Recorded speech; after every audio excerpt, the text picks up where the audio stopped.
After more than 30 years working in operating rooms and rehabilitation wards, I have learned something most people never hear until it is too late. The moment a person over 65 begins losing their leg strength is almost never during activity. It begins before they ever leave the bed. I have seen patients who walked on their own for decades suddenly struggle with balance, stiffness, and weakness. And when we trace the pattern back, it was not age alone, it was what their legs were and were not being asked to do. There are 5 exercises you can do in your own bed, and they build more leg strength for a person over 65 than 50 squats.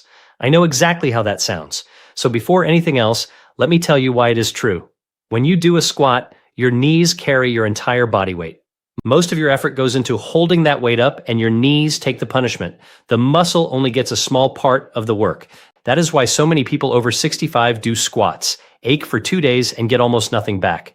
These 5 movements take that weight away completely. Your bed carries it. So all of your effort goes straight into the muscle and none of it into the joint. That is why a few good repetitions beat 50 squats. Now, most people over 65 do not do squats. They walk. And walking is good for you, but walking moves your legs. It does not work them. It carries you forward in one straight line using the same 2 muscles thousands of times a day. Meanwhile, the deep muscles that hold your knee steady and catch you when you stumble are barely asked to do anything. So they fade quietly while you feel like you are doing everything right. We will rank all 5 from least impactful to most effective. Stay with me for number 2 because it works muscles almost nobody over 65 has trained in decades. Before we continue, tell me something. How old are you and where are you watching from? I read every comment you leave. Now let us begin. Number 5, short arc knee extensions. This first exercise might seem almost too small to matter, but do not let that fool you for a second. Short arc knee extensions are one of the first movements prescribed after knee surgery in nearly every orthopedic rehabilitation program in the world. And there is a very specific medical reason for that. The muscle on the front of your thigh, the quadriceps, does more than straighten your knee. A portion of it sits just above the kneecap and holds that kneecap in its groove. When that section weakens, the kneecap begins to track slightly off center. You do not feel pain at first. You feel something worse. You feel the knee hesitate on a stair as though for half a second it was not there. Rehabilitation research consistently shows this small section of muscle weakens earlier and faster than the rest of the thigh, and that walking does almost nothing to restore it because walking never straightens the knee against meaningful resistance. Here is exactly how to do it. Roll a bath towel into a firm tube about the size of your forearm. Lie flat on your back and place that roll under one knee so the knee rests in a slight bend.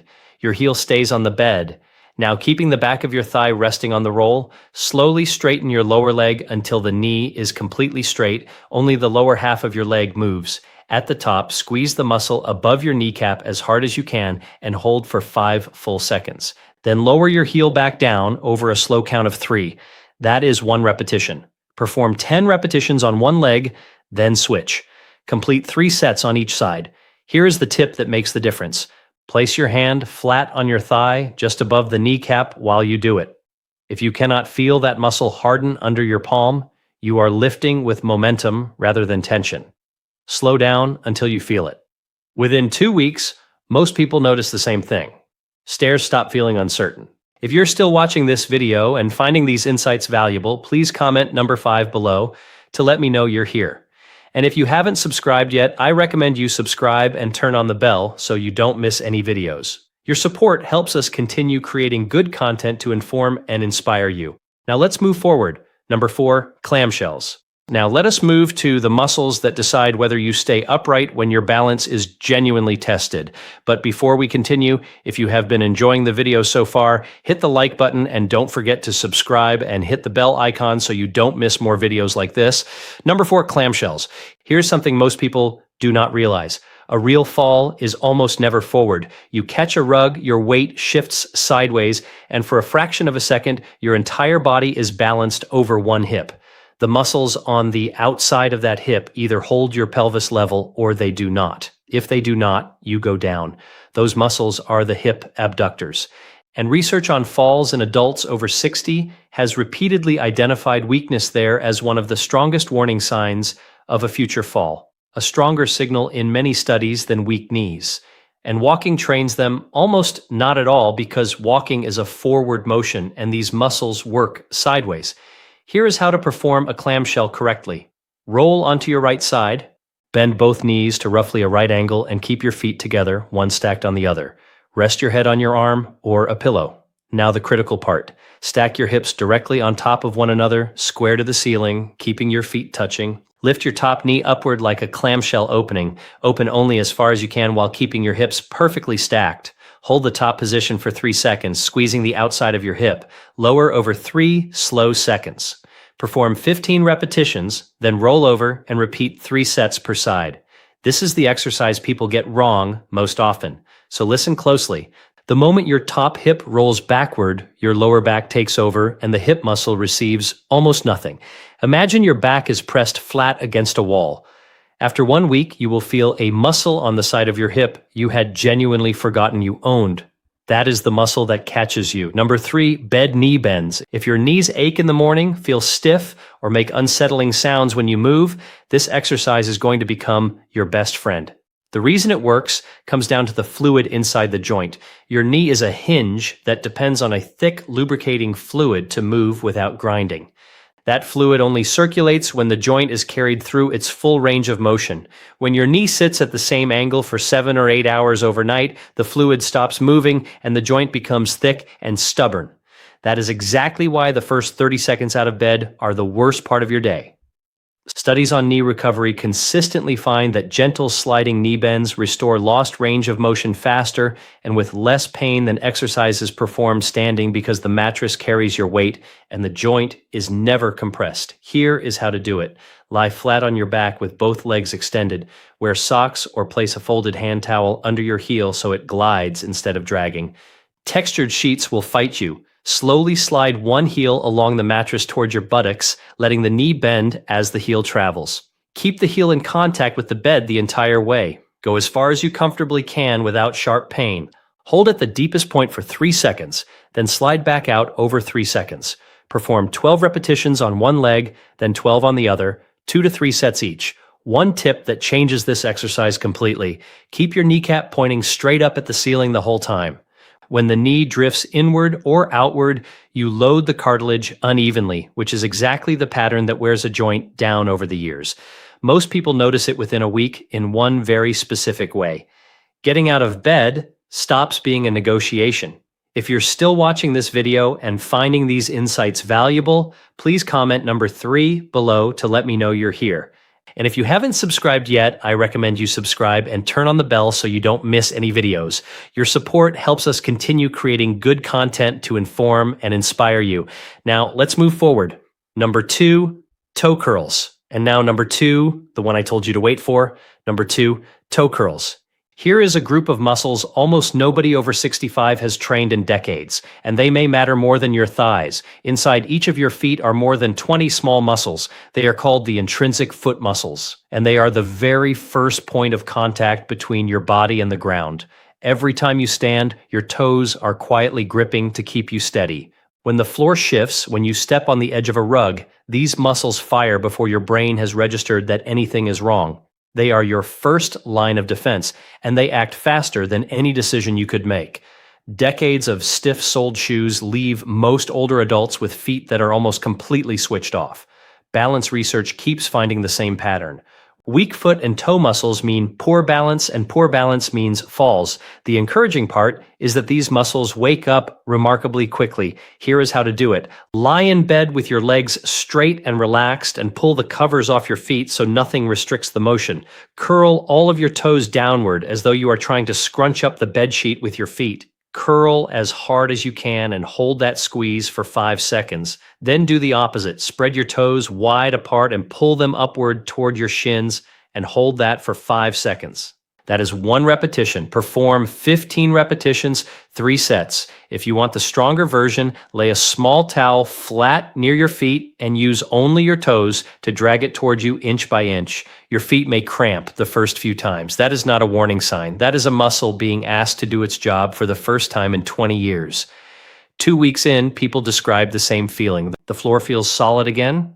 Number 1, bed edge marches. And now we arrive at number 1, the single exercise that produced the strongest lower body engagement of anything on this list, and the reason it beats 50 squats. Number 1, bed edge marches. Every other movement in this video is performed lying down. This one is performed sitting upright on the edge of your bed with your feet on the floor. That one change transforms everything because now your body must hold itself upright while your legs work. Your hip flexors lift the leg, your thigh stabilizes the knee, your deep core holds your spine steady, and your balance system runs in the background the entire time. 4 systems in one movement in the exact pattern real life demands, and this is why it outperforms 50 squats. In a squat, your knee joint absorbs your full body weight, and much of your effort leaks into the joint rather than the muscle. Here, the effort has nowhere to go except into the muscle. Nothing is wasted, and nothing is punished. The muscle it targets most directly is the hip flexor, the muscle that lifts your thigh. Research on adults over 65 who have fallen finds hip flexor weakness present in the large majority of them. When this muscle fades, your foot stops clearing the ground properly. You begin to shuffle, and a shuffle turns every rug, every threshold, every doorway into a genuine hazard. Here is exactly how to perform it. Sit on the edge of your bed with your back straight and both feet flat on the floor. Sit tall. Rest your hands lightly beside you, but do not lean on them. Now lift one knee upward as high as you comfortably can like a slow march. Hold at the top for 2 seconds, lower over 2 seconds until the foot is flat again, then lift the other knee. Both legs together is one complete repetition. Perform 12 repetitions, 3 sets. The tempo is the entire exercise. 2 seconds up, 2 second hold, 2 seconds down. Count it out loud because speaking forces you to breathe and stops you from straining. And here's the most important instruction in this video.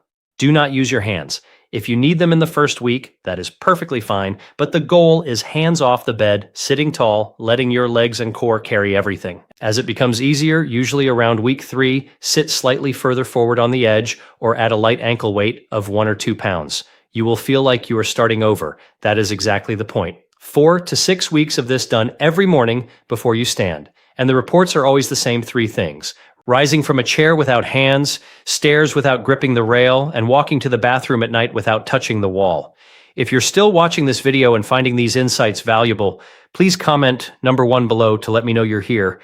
And if you haven't subscribed yet, I recommend you subscribe and turn on the bell so you don't miss any videos. Your support helps us continue creating good content to inform and inspire you. Now let's move forward. There you have it. 5 bed exercises that build the exact muscles walking leaves behind. Short arc knee extensions for the knee. Clamshells for the hip that catches you sideways. Bed knee bends for morning stiffness. Toe curls for the feet that grip the ground. And bed edge marches, the single movement that ties all of it into real usable strength. The entire routine takes under 15 minutes, requires no equipment, and works on any mattress. Now, let me make this simple because the biggest reason people fail is not the exercises. It is doing all 5 on day 1, feeling sore and quitting by Thursday. Week 1, numbers 5 and 4 only. Week 2, add 3 and 2. Week 3, add number 1, and you are running the full routine. If you can only ever do 1, do number 1. And one thing I need to say plainly. If any of these produce sharp pain, not muscle burn, but sharp pain, stop and speak with your doctor, especially after recent surgery or a blood clot. Burn is fine. Burn is the point. Sharp pain is information. Now, I want to hear from you. Be honest in the comments. Can you stand up out of your chair right now without using your hands? Tell me yes or no. Then come back in 3 weeks and tell me again. I would love to read that second comment. If you found this helpful, subscribe so you never miss information like this. Thank you so much for watching.